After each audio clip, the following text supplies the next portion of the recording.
What's up, everyone? We're back for another episode of Locked On Bucks. And when I say we got the whole squad here today for this podcast. And we're going to be talking a little bit about Jordan Nwora. We've briefly discussed him through the offseason, but we are getting to a time period now where they have to figure out what's going on. Eric Name outlined some of the options for the Bucks and for Jordan Nwora. So we're going to get into that. And what about Rob Williams is going to miss the first potentially couple of months of the season with a knee issue that was bothering him through the postseason. So the Celtics, one of the biggest rivals for the Bucks. So we're going to get into the management or maybe mismanagement or what the Celtics are doing with Rob Williams. Let's get started.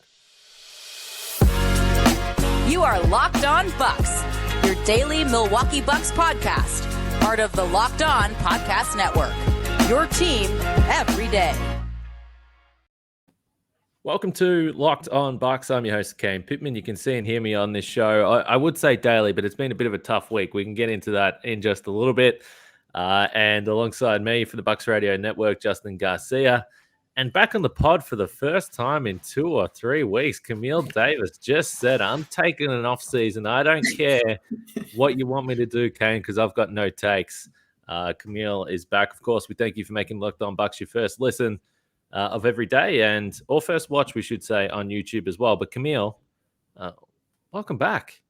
Thanks. It's weird getting back into the groove of things. With Eurobasket, happening. I was like, I know Frank's gonna, come in here and get his shine on for the Eurobasket, and me and the husband just finished moving, so hear like a little echo. It's because we haven't put a lot of things in this room yet. So it's been busy.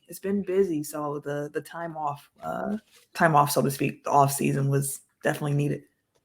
Yeah, Frank is a glory hunter when it comes to the podcast game and Giannis big performances. There's no doubt about that. But don't worry about your sound because I'm in a hotel room right now. I've got this mic that I was able to steal from a colleague for this purpose. So we're relying on hotel Wi-Fi. We're relying on this mic that I don't even know how it sounds or if anyone if there's going to be any complaints. But bear with us. We're doing our best here. Justin, we've spoke, though, in the last couple of weeks.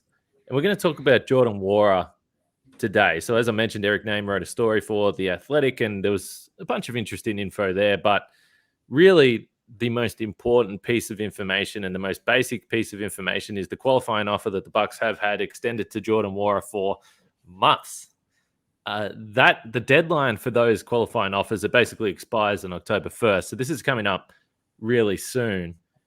What do you think is going to happen with Jordan Nwora? Oh boy, you get to put me on the spot and I start this. Yes, we don't mess around. I legitimately don't know. I mean, it's weird because it's been so drawn out, and you mentioned Eric's story, so there's a couple of details that we weren't even aware of in there about the timeline and the next steps for Jordan Nwora. Basically, till he signs, he can't do anything. So you're probably not going to see him a week from Saturday when the preseason starts. They can extend the deadline. He can sign it. He can shop it elsewhere and sign with another team. But as we were talking about before we started recording, I mean, the unfortunate thing for Jordan Nwora is if he's not in the Bucks' plans. I know we saw Dennis Schroeder just sign the other day, but Jordan Nwora is not Dennis Schroeder that has that, career that you can lean on and point to his ability to score at a high level more than just garbage time. So you wonder what that means for Jordan Nwora this year and what the prospects are of potentially a guy that's like playing in the G League or doing something else and trying to catch on. I can't say with confidence one way or another if he's going to be here next year, if he's going to be elsewhere, if he's kind of in limbo, just because this whole process has been so weird. And I think what complicates it even more is, we've seen Jordan Nwora involved with the team throughout the offseason, that he was with Giannis in Greece for the premiere of the movie. Teammates were around him at Summer League. So the whole thing is just bizarre. Camille, I also think it's a little bit bizarre, but I'm also just a little bit surprised that not only have we not heard anything really in terms of a potential roster spot, we know the Bucks have one open roster spot right now, but I'm still of the belief that they probably would like to enter the season with that roster spot open, but there's just been zero chatter about even any other team offering him any kind of deal. And because the Bucks have only extended the qualifying offer, it's not like it's going to take a lot if you wanted to offer Jordan Nwora a 2-year, $10 million deal or something like that. And sure, people might say that that's, an overpay for a guy that hasn't played a lot in the NBA. But I'm just surprised that we haven't heard anything at all. Yeah, and I mean, Justin said it really well. And then you think about just how weird this offseason was, given the fact that, Kevin Durant put in a trade request. So the Kevin Durant saga, although he didn't want to say, he said blame KD when I think it was Pat Bev called him out about it. But it really did dry up the trade market because all these other teams were trying to see where that domino would fall before they made moves. So it delayed a lot of unrestricted free agents getting signed. So if they were delayed, think about what it's doing for the guys who are on qualifying offers or restricted free agents, where it's like you're already after the guys who are unrestricted. And now you have to also wait for this whole KD drama to play out. So it was a weird offseason in that aspect as well. And it just really changed the timeline for so many different contract signings, because normally you would think that you wouldn't see somebody like Dennis Schroeder getting signed a week before training camp. It would have happened already, you would have assumed. So I don't know what that says for Jordan Nwora and his future. As the last thing I heard was just John Horst when he spoke, I believe, with Eric Name, talking about, we like Jordan and, we're going to figure out the best next steps for us, and all of the GM speak that you would expect to hear. So, yeah, I have no idea. It's really a coin toss at this moment because, like you said, Kane, the Bucks tend to like to have that last roster spot open for that flexibility. So I don't know how this is going to play out at all.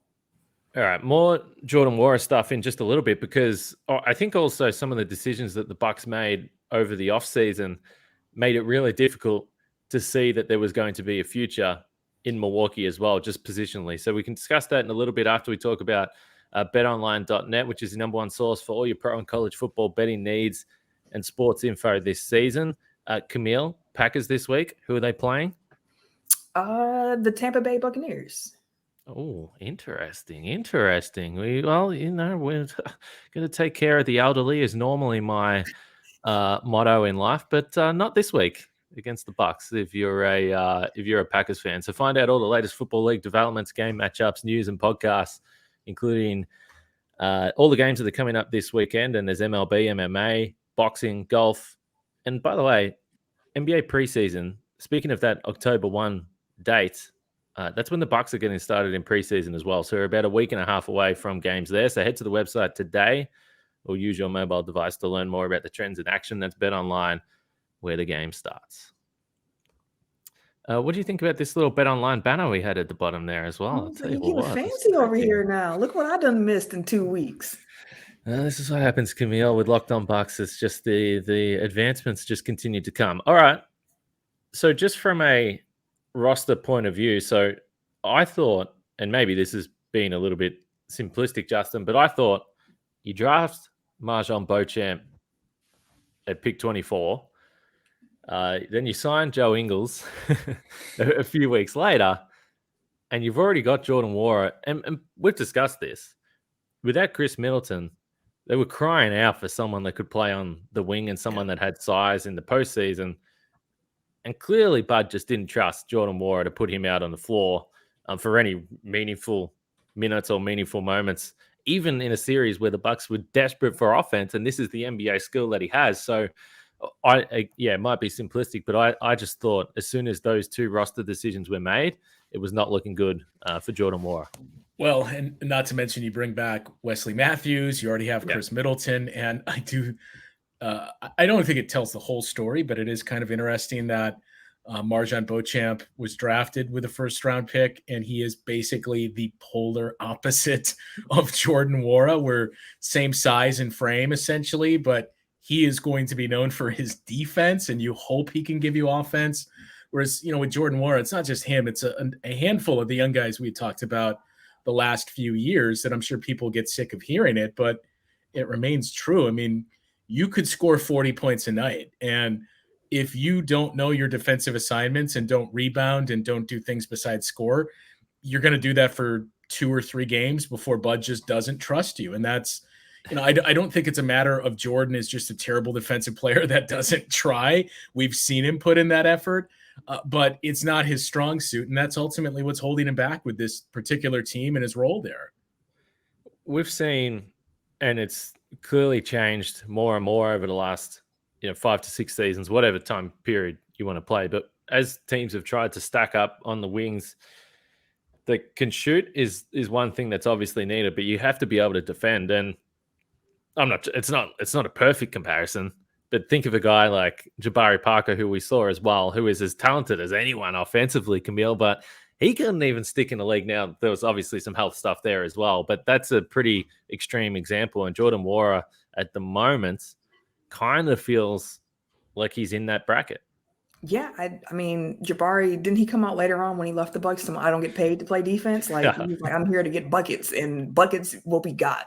And I mean, it just doesn't fit right now. And to think about Jabari Parker, who I was actually just recently thinking about, because while we were moving, I have a signed Jabari Parker jersey. I was like, I didn't even realize I had this. So I got to figure out where to hang that. But it's very similar to Jordan in that aspect, but at least Jordan is somebody who was like trying to put in that effort. Jabari himself just said, like, I don't do that. Like, this is not what you. He said it, and it was evident when you watched him play as well.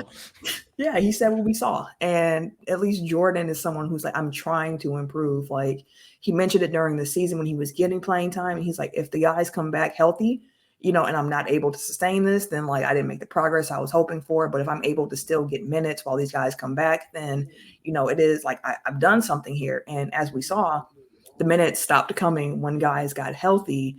And when you look at the additions that the Bucks made this offseason, as you mentioned already, I would see those guys getting playing time above him. And we've talked about it before where there are people saying like Bud doesn't play young guys, but like Bud plays defense. That's why Dante got a lot of minutes. He was trusted off the bench, even though there were times where it felt like he couldn't make a layup or, whatever the case may be with Dante. He was able to do so much else to affect the game that Bud trusted him, over someone who was just going out there to get buckets. So I feel like Marjon fits into that camp, that Dante camp of like, you're probably going to get some playing time if you're able to play defense.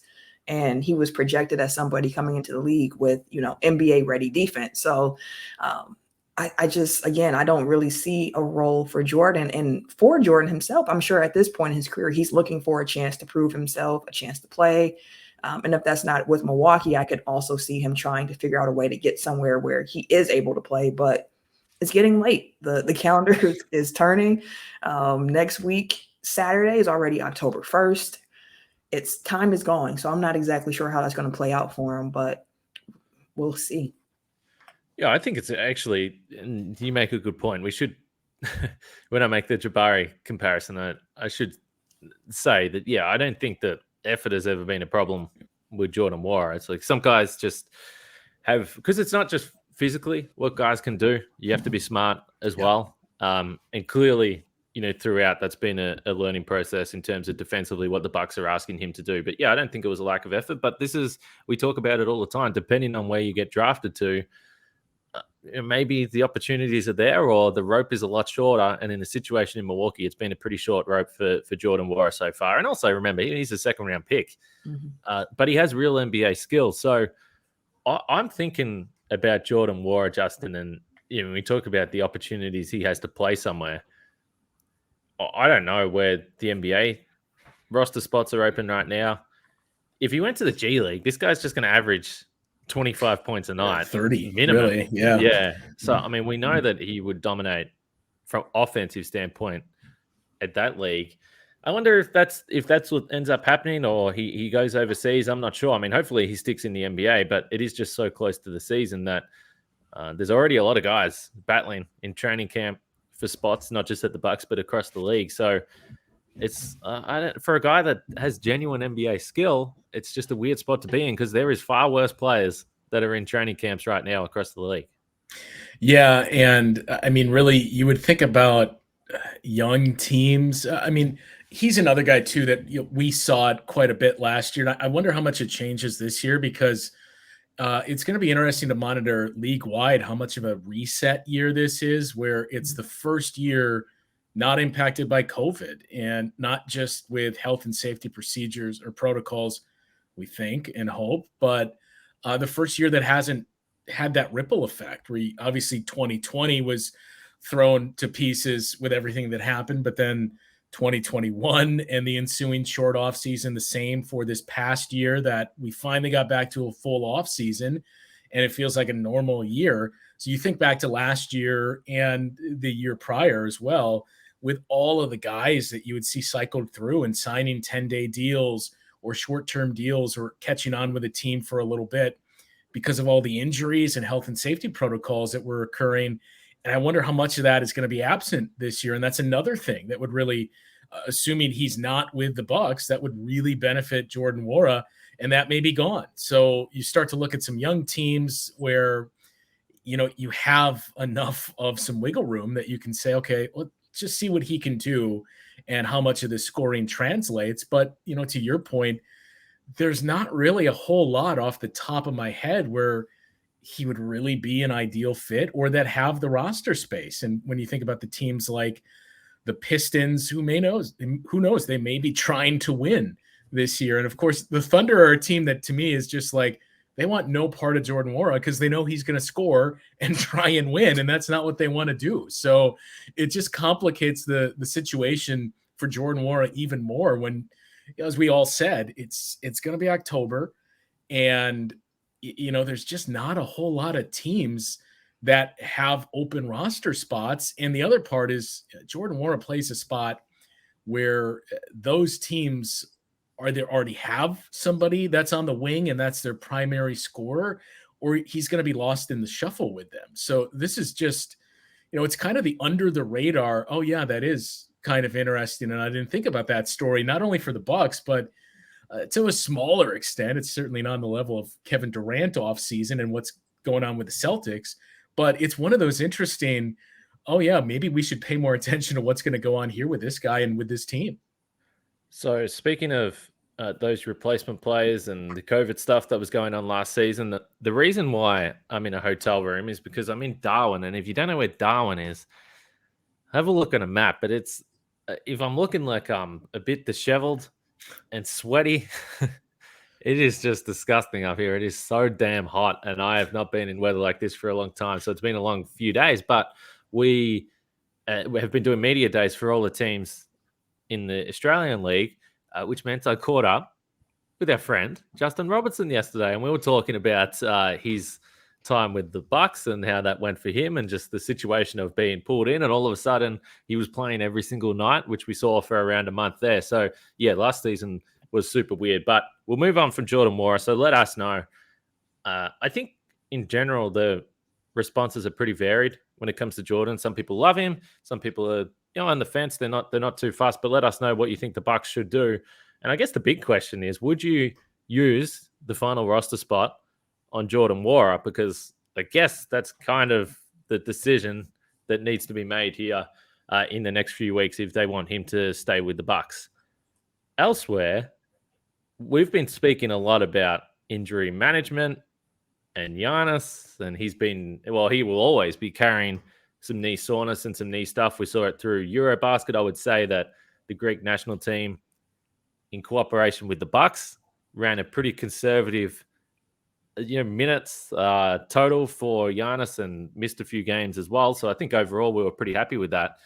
The Boston Celtics, Camille, I'm not sure where they fit in this scale. And we understand once you get to the NBA playoffs, guys play through stuff. Again, to come back to Giannis, we saw him play through something pretty extreme. Mm-hmm. But it's always interesting when you see the message come from the team that, well, we were okay with him playing because we didn't think the injury could get any worse. Now, that was what the Bucks said with Giannis, and that's what Giannis said, and it's the NBA Finals, and it works out. They win a title. He's a hero forever. The Celtics were chasing the same thing with Rob Williams, but I would say that the biggest difference with him, and it looks like he's going to miss 4 to 6 weeks, getting a bit of a knee clean out, I think is probably the best way to explain it. But he looked terrible in the postseason last year at times when he was out there and playing, and they pushed through it. So this is now, it's only the start of the season, but this is still a blow for the Celtics. It is. And when you think about that knees can be tricky. It's one of those injuries where you don't, as an NBA player, you don't want to have problems with your knee. And as a big man, on top of that too. And when you look at when he came back for the playoffs, he came back a little early because he wanted to make sure that he was available for his team, which, that's a decision between him and the team doctors and the coaching staff and everyone over there. So he came back. There were games even during the playoffs where he couldn't play. So he would take a few games off, come back, take a few games off, come back. And as you mentioned, when he was on the court, he didn't look like he did pre-injury. He wasn't able to affect the game the same way. And now that you hear, a couple weeks before NBA training camps are kicking off and everything, that he had to go get this procedure done. And when you think of all that his knee has been through over the last few months in the playoffs, because at one point they were talking about it's a bruise on his knee again. And then I think it was during the Heat series where it was revealed that he was getting fluid drained off of his knee more regularly. So you're hearing all these different things and you're like, okay, well, it's been quiet about him this offseason. So, one would assume like, okay, maybe he needed to rest, off his knee. And whenever these types of reports come out, I always wonder, one, like, was it a thing where they were trying rest first and they see it's just not working? So at this point, we need to take you back under, let's clean this up and then see what that happens. Or was it a thing like, it just popped up again? Like it's hard to know from the outside looking in, but it doesn't sound good for him. At this moment, you would hope that, especially as a Celtics fan or just somebody who, has some type of care for, other players, that it's nothing that's going to hinder him, throughout the rest of his career. So you hope that him coming back early in the playoffs was something that was going to change the trajectory of his career, like an Isaiah Thomas, when he came back early, tried to play through some things and just never was quite the same thereafter. Again, Isaiah Thomas, far smaller than Rob Will is. So you just got to hope for the best with something like that. And especially the history that he's had with that knee over the last few months and what he tried to play through. Yeah, Alonzo Ball is one that Justin brought up as well a little earlier. He's been really dealing with stuff for a while now. But to your point about the rest, and this is so funny with injuries because we can all be critical from where we sit, but you don't know what the management plan is and the period of time.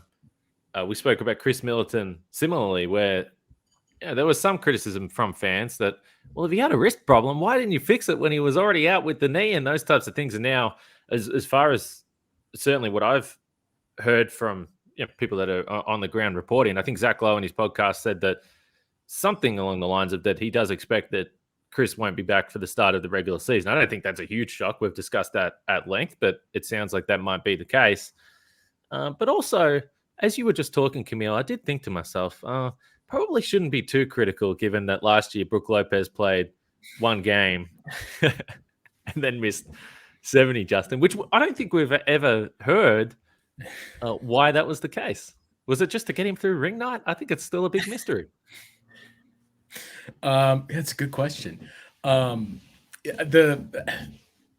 of the points that Camille made, it's spot on with the Robert Williams thing. And look, part of you wonders too, if you're the player, if it's, I'm not dealing with training camp. So I'll have this now. A 4 to 6 week timeline means best case scenario. And he came back. That was the same timeline as she mentioned for the meniscus last year. And he came back after 3.5, 4 weeks. So he came back on the early end.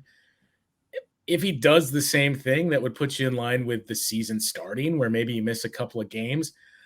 I'm inclined to think if he has to have the knee scoped and cleaned up after the issues with the meniscus, and then we remember him missing games in the Bucks series, which probably changed the course of the series too. The Bucks played them a lot better with Robert Williams on the floor, but he was clearly in discomfort, as you mentioned, how he looked physically, that there is something there.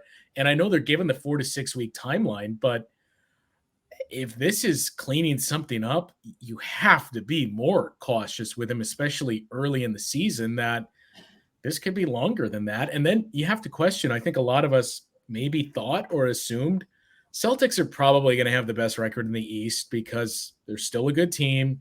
They made the addition of Malcolm Brogdon.